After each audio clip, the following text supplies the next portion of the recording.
Libro de Nehemías, capítulo 1. Libro de Nehemías, capítulo 1. Vamos a leer del 1 hasta el 4, hermanos.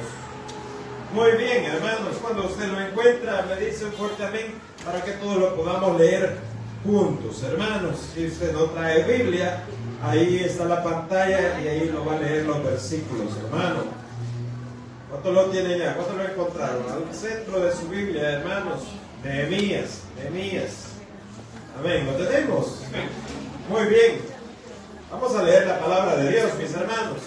Amén. La palabra de Dios la leemos en el nombre del Padre, del Hijo y del Espíritu Santo. Y dice así: palabras de Nehemías, hijo de Acalías. Aconteció en el mes de Quisleu, en el año 20, estando yo en Susa, capital del reino, que vino Hanani, uno de mis hermanos, con algunos varones de Judá, y les pregunté por los judíos que habían escapado, que habían quedado de la cautividad, y por Jerusalén.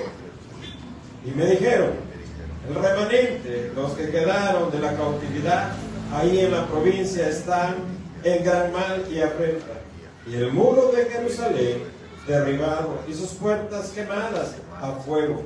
Cuando oí estas palabras, me senté y oré, e hice duelo por algunos días, y ayuné y oré delante de Dios, del Dios de los cielos. Oramos. Padre, gracias te damos, mi Dios, por tu bendita palabra, y te pedimos, Señor, que nos ayudes a entenderla, a comprenderla, pero sobre todo, mi Dios, a ponerla por obra, Señor.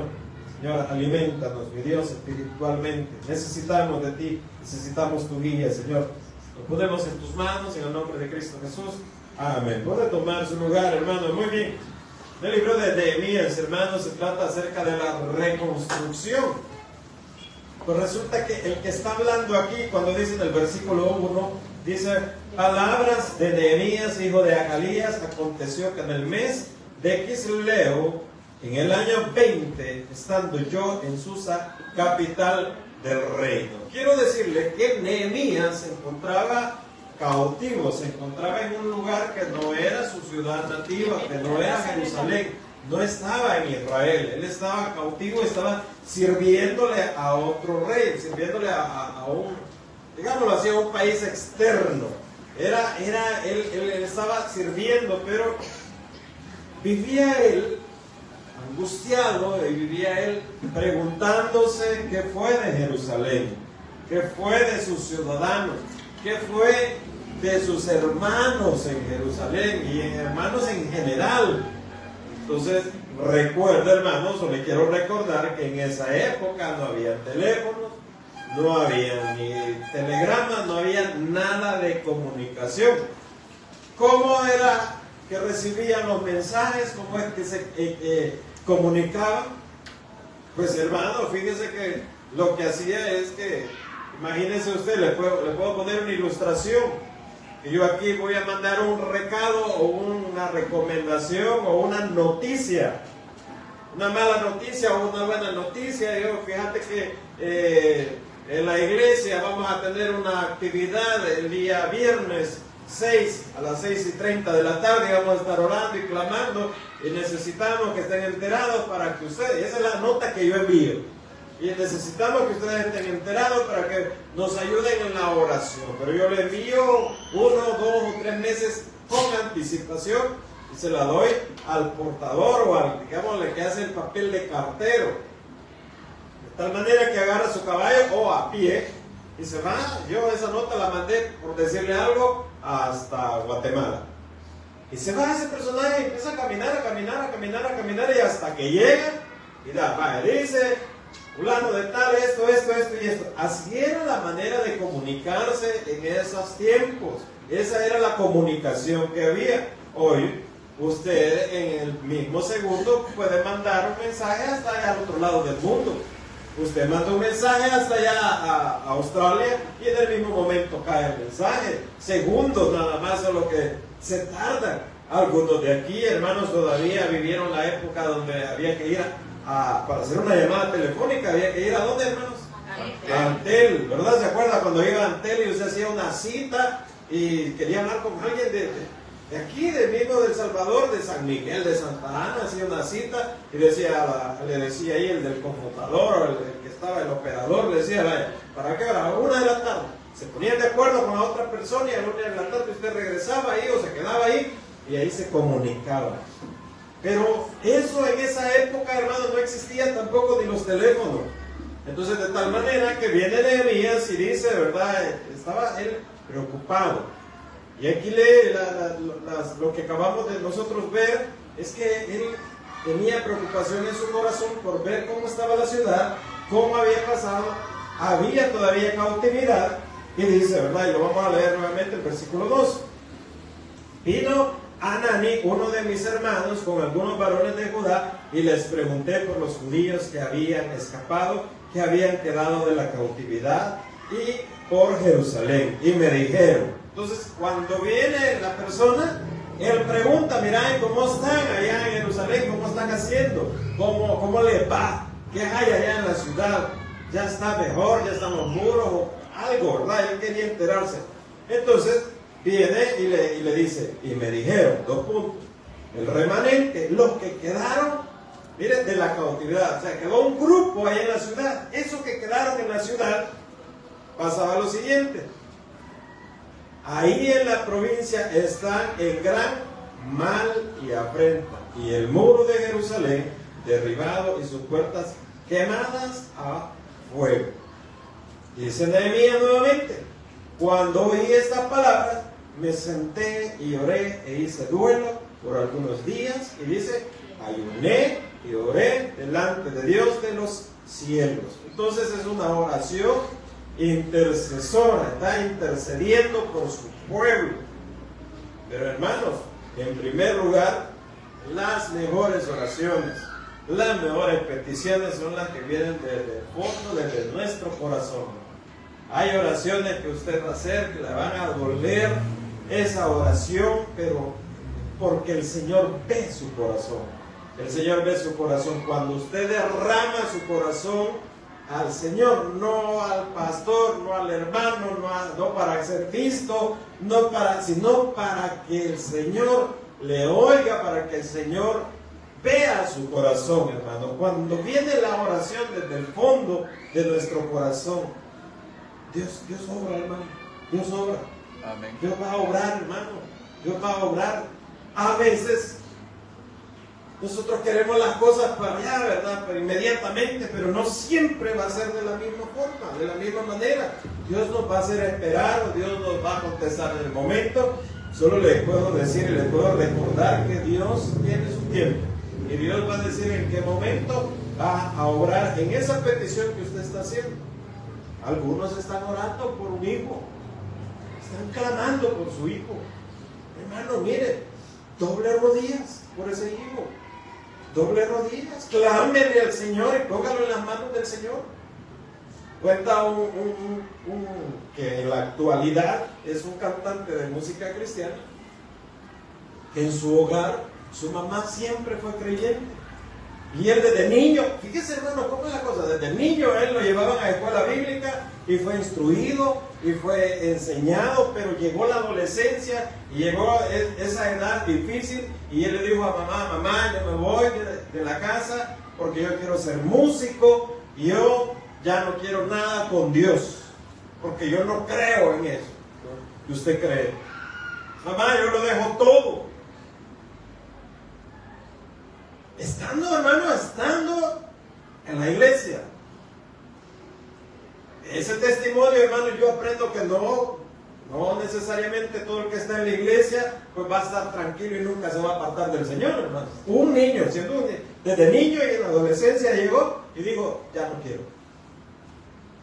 Lo cuenta él en su testimonio. Y luego, hermanos, él se va con su grupo de rock. Esta persona es argentino. Y se forman un grupo de rock y empiezan a dar conciertos aquí, empiezan a dar conciertos por allá, empieza la fama.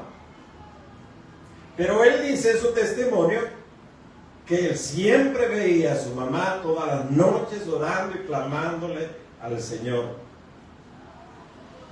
Todas las noches. Se fue a la casa, llegó la fama, llegó el dinero, llegó todo lo que él podía tener y andaba él viviendo así, igual que el hijo pródigo, viviendo perdidamente.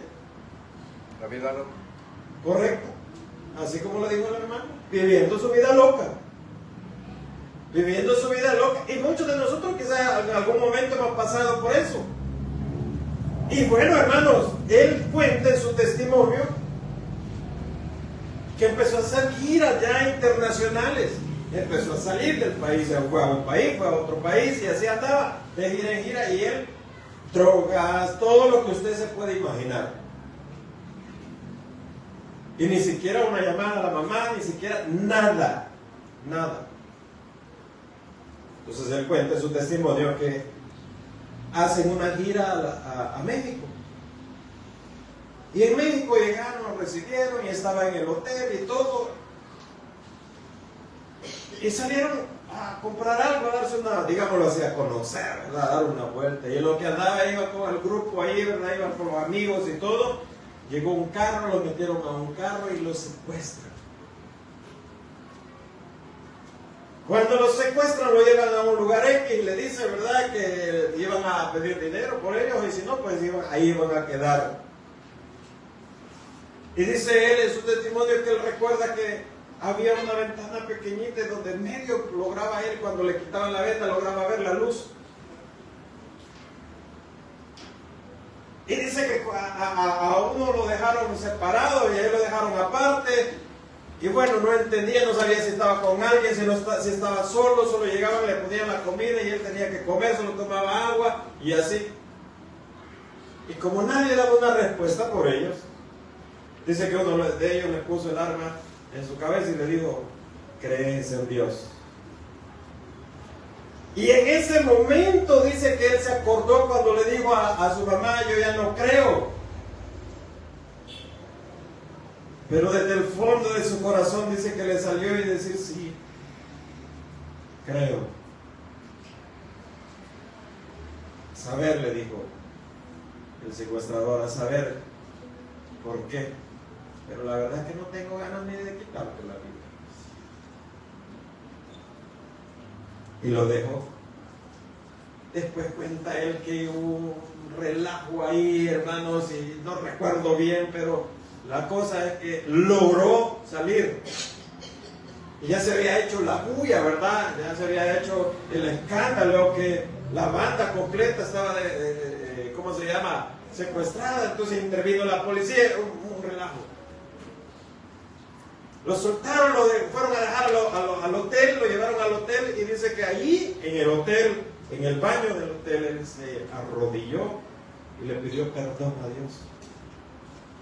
Le digo, yo estaba equivocado, porque hasta afirmaba que no existía.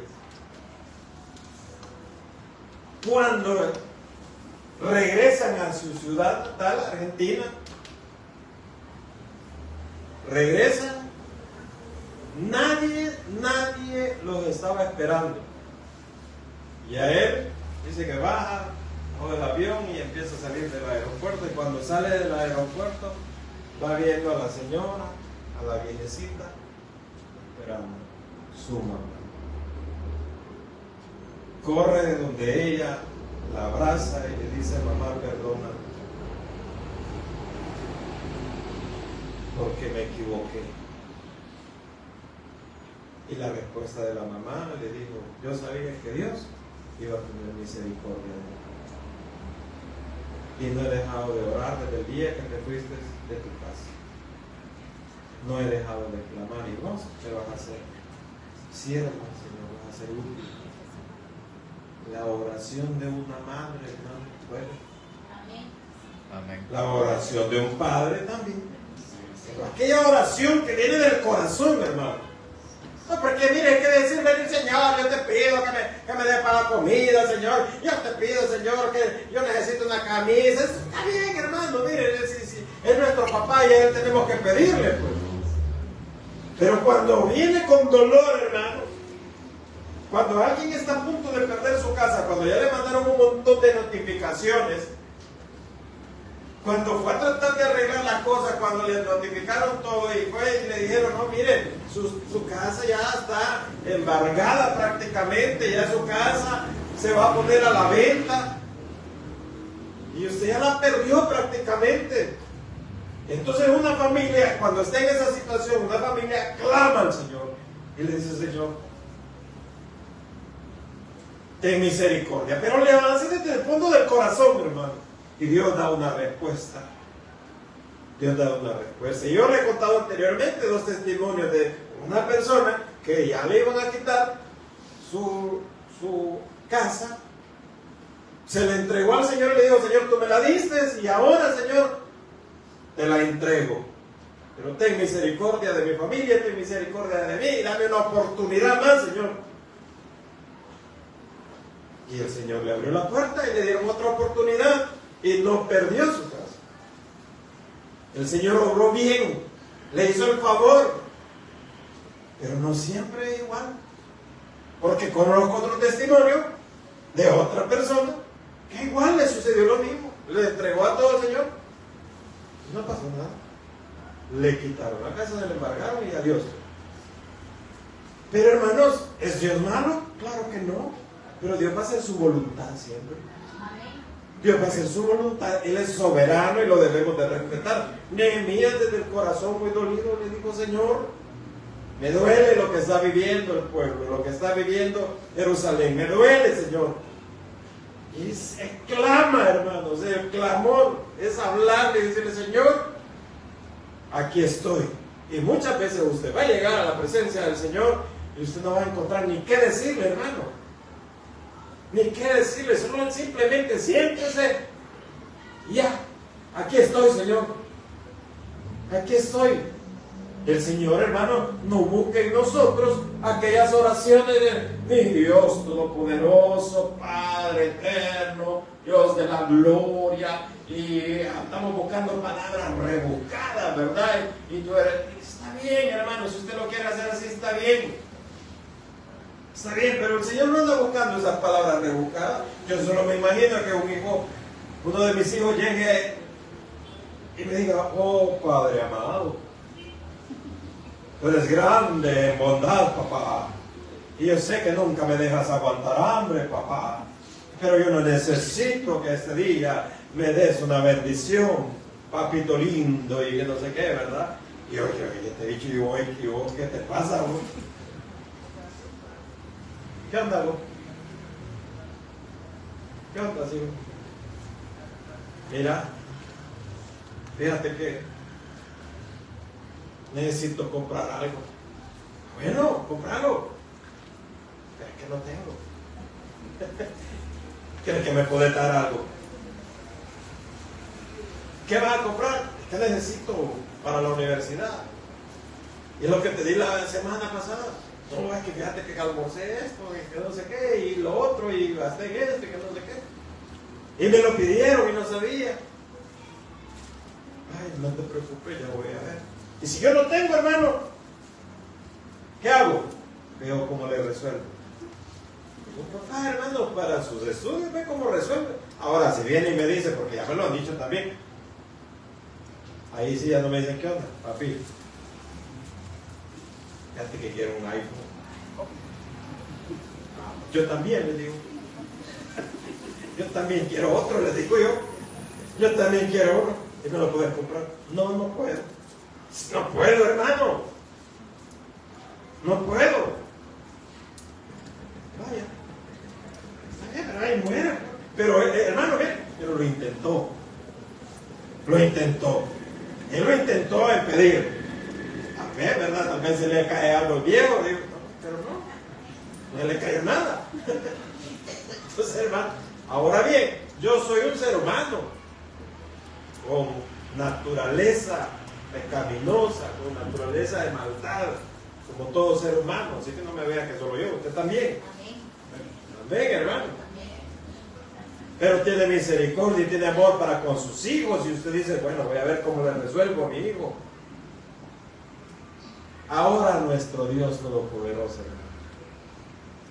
que es el dueño de todo, Ahora nuestro Dios Todopoderoso, hermano, que es grande en amor y en misericordia, que un hijo llegue y le diga: papá, estoy mal, papito, me siento mal, papá,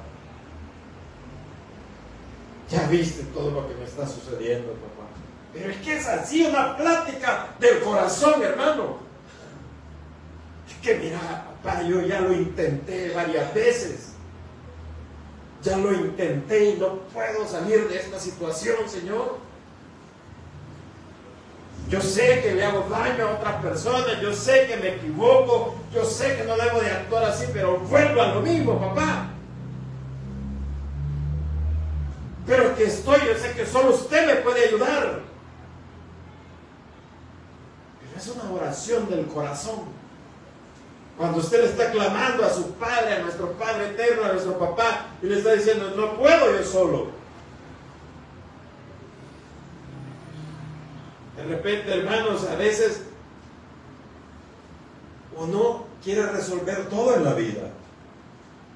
Uno quiere resolverlo todo, que esto, que lo otro, que los pagos, que la construcción, que aquí, yo le pongo aquí, ¿verdad? La iglesia, que hay que hacer esto, hay que hacer lo otro, y que no sé. Pero hermano, hay cosas que solo dependen de Dios. Y a veces debemos de aprender a depender de nuestro Dios Todopoderoso, hermano. Esa oración que nace en nuestro interior, en nuestro corazón, hermano, Dios siempre la va a escuchar y la va a responder. ¿Cuántos testimonios hemos visto nosotros a través del tiempo de esas peticiones que Dios ha dado una respuesta favorable, hermano? En toda adversidad, hermanos, debemos de ir a la oración. Fíjese que Nehemías dijo, ahí en el versículo 4, cuando oí estas palabras, me senté y lloré. E hice duelo por algunos días, pero aquí viene la actitud que debemos de tener como hijos de Dios, como creyentes. Y esa es la actitud, dice, hice duelo por algunos días y ayuné y oré delante de Dios de los cielos. Lo primero, hermano, orar. Bueno, Señor, me voy a poner en oración, me voy a poner a clamarte a ti, Señor, todos los días. Todos los días propongo en mi corazón, Señor, estar ahí orando continuamente. Y si le agregamos el ayuno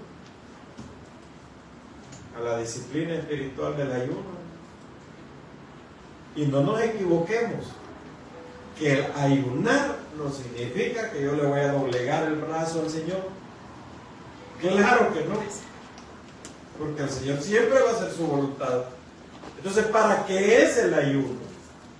Que yo me acerque más a Dios, para que yo le busque más a Dios, para que tenga, hermano, en el ayuno Dios le va a dar sabiduría, le va a dar entendimiento, le va a dar paz a su corazón.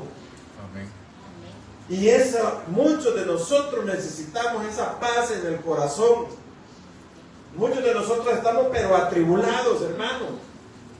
Mire, si solo el hecho, los que trabajamos, solo el hecho de que usted sale temprano en la mañana, 3, 4 de la mañana, primer bus quizás, y usted solo a la vuelta de la casa ya está el tráfico. ¿Y a qué hora voy a llegar? ¿Y a qué hora voy a llegar? ¿Y a qué hora va a llegar? Y se quedó una patineta ahí y ya no pasó nadie. Se quedó otra bicicleta y ya no pasó nadie. Hasta eso nos genera, hermano, tribulación en nuestro corazón. Y usted llega y todavía dice, yo ya pago y no me van a pagar nada porque todo lo debo.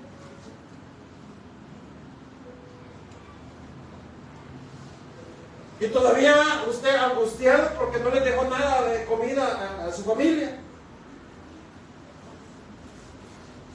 Eso es estar en tribulación, eso es estar angustiado. Y todavía le hablan para cobrarle, le hablan para esto, para lo otro, y usted no quiere ni contestarle, ¿no? ¿Cuántos aquí mejor no contestan? Usted bien sabe cuáles son los números de los bancos, ¿verdad? Ya, usted dice, no lo contesto, dice usted. ¿Por qué no le agregamos un poquito más de buscar de Dios, hermano? Lo que Nehemías hizo, hermano. Buscar más la presencia de nuestro Dios Todopoderoso. Miren, número 3, nuestras oraciones deben ser constantes y no desmayar. Y ser insistentes, hermano, en la oración. Y por eso que cuando tenemos una lista de oraciones, usted sabe por qué orar, pues. Usted sabe cómo clamarle al Señor. Mire lo que dice ahí el versículo 6, un poquito más adelante, y luego se busca Lucas 11, del 9 al 10. Versículo 6, ahí en Nehemías. Dice la palabra de Dios: esté atento ahora tu oído y abierto tus ojos para oír la oración de tu siervo, que hago ahora delante de ti día, oiga bien, día y noche, por los hijos de Israel tu siervo, y confieso los pecados de los hijos de Israel que hemos cometido contra ti. Si yo y la casa de mi padre hemos pecado, en extremo nos hemos corrompido contra ti, y no hemos guardado los mandamientos, estatutos y preceptos que diste a Moisés tu siervo. Nehemías le dice: yo te pido perdón por todos ellos, y te digo que yo también he pecado y he fallado, Señor, en la oración. Y luego le dice en el versículo 8: acuérdate ahora de la palabra que diste a Moisés tu siervo, diciendo: si vosotros pecares, yo os dispersaré por los pueblos.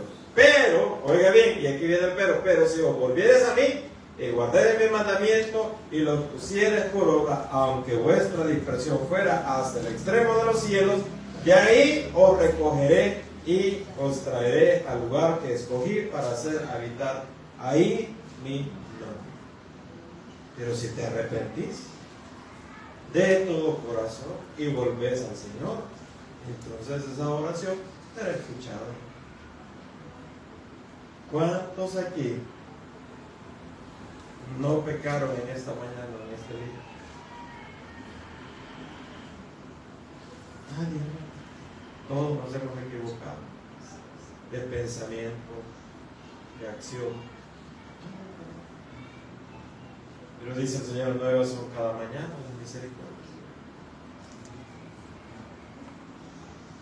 No deje de clamar al Señor, sea insistente en las peticiones. Mira, hermano, esta actividad que hacemos, noche de oración, cada primer viernes de mes, hermano, hay una noche de oración.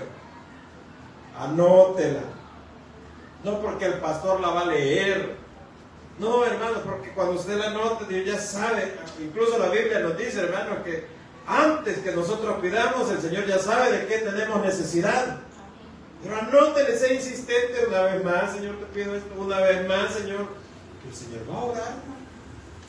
¿Cuántos lo creen? Amén. Lucas capítulo 11, versículos 9 y 10. Dice: y yo os digo, pedid y se os dará. Buscad y hallaréis. Llamad y se os abrirá. Versículo 10 dice la palabra de Dios: porque todo aquel que pide, recibe, y el que busca, halla, y el que llama, se le abrirá. Y aquí, hermanos, entendemos y aprendemos que no solamente el de orar y quedarnos de brazos cruzados, hay que actuar. Usted está pidiendo un trabajo, hermano, no va a quedar ahí de brazos cruzados. Señor, dame el trabajo. Señor, te pido aquí. Señor, que no sé qué. Y no lo busca. Porque a la maca no le va a llegar el trabajo, hermano. Tal vez le llega a la maca, ¿verdad? Santa la misericordia del Señor, que le puede llegar a la maca.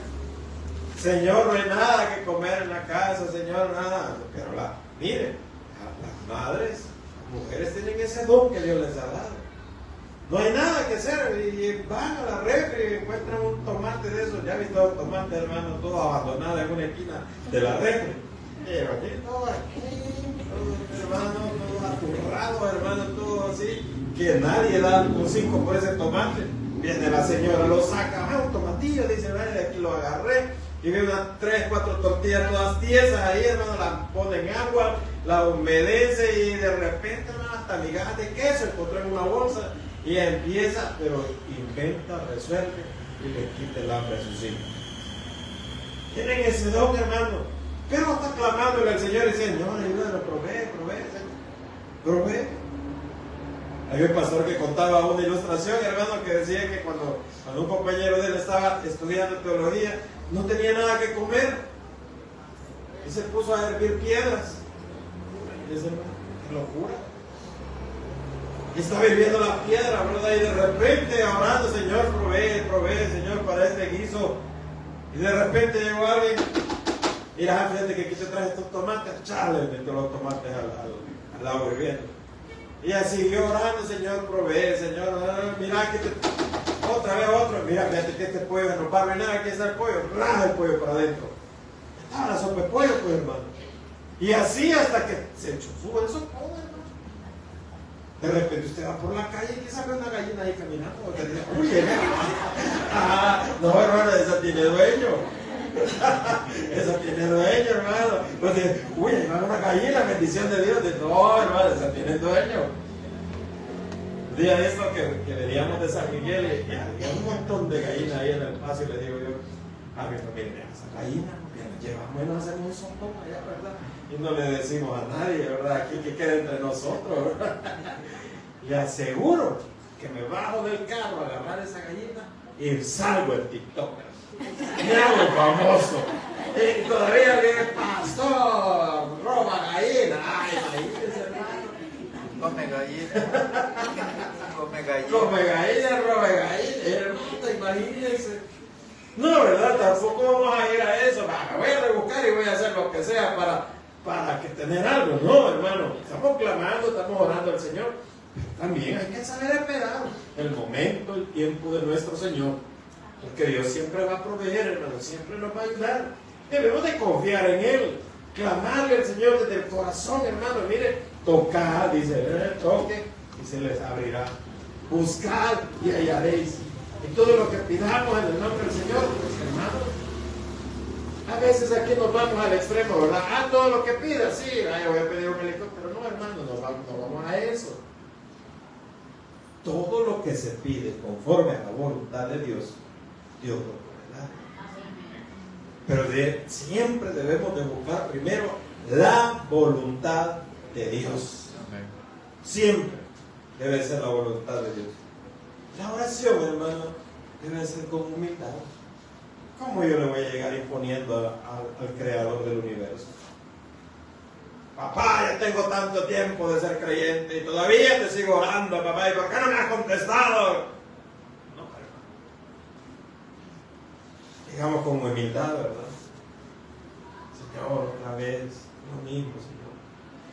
Quizás ya aburro, Señor. Pero con sus palabras, hermano. Son sus palabras. El Señor quiere oír su voz, no la voz del pastor. El Señor quiere oír la voz suya, que usted esté hablando con el Señor, que usted esté platicando con Él. A los padres, hermanos, les gusta que sus hijos hablen con el papá. Y a veces, hermanos, se ponen a contar historias. Una historia tras otra historia. Y uno ahí debe estar pendiente. Lo que dice, ¿no? ¿A cuántos aquí nos gusta que nos escuchen cuando hablamos? Qué terrible, hermano. Venga usted y usted aquí, pásala. Dios bendiga, pastor. Mire, me permite un momento, quiero hablar con usted. Pase, hermano, sentémonos. Venga, siéntese aquí, hermano, siéntese. Y usted empieza a hablar. Mire, pastor, fíjese que yo tengo problemas. Y yo así. Fíjese que no sé qué, viera que no he comido 3 días, y que viera que tengo problemas con la mujer, y yo así, y usted hablar y hablar, hermano, le dará cólera, hermano. Qué terrible es que alguien esté hablando y el otro esté con el teléfono. O qué terrible es que alguien esté queriendo platicar y el otro esté viendo la televisión, o haciendo otra cosa que no nos prestan atención. El contacto visual es muy importante. Usted y yo no tenemos ese contacto visual con el Señor. Pero usted puede estar seguro que cuando usted se sienta a platicar con nuestro Rey de Reyes y Señor de Señor, Él está escuchando. Él está prestando atención. Esa atención que quizás usted no la encuentra en otro lugar, la encuentra en Dios Todopoderoso, hermano. Y ese consuelo solo Dios lo puede dar, hermanos, y porque nos dejó el Espíritu Santo, que es nuestro consolador, el que en la madrugada cuando usted está llorando, clamando por algo, por alguien, el consolador ahí está, hijo, yo estoy contigo, yo te apoyo, hijo, yo te voy a fortalecer. ¿De dónde sacamos la fuerza para seguir adelante a pesar de las adversidades, mis hermanos? el Espíritu Santo en nosotros, hermano. Es el Espíritu Santo, hermano. Problemas, dificultades, claro, hermano, vienen y van. Pero Dios permanece para siempre. Nunca la palabra de Dios, hermano, nunca la palabra de Dios va a regresar vacía. Siempre va a producir lo que Dios quiere que produzca en nosotros. En esta noche yo le invito, hermano, que usted le clame al Señor desde el fondo de su corazón, que le hable, que hable con Él, porque Dios escucha nuestras oraciones y seamos insistentes en cada una de nuestras peticiones. Y un fuerte aplauso al Señor. Te damos gracias, Señor, te damos toda la gloria y toda la honra. Te pedimos, Señor, que bendigas tu iglesia, Señor, en esta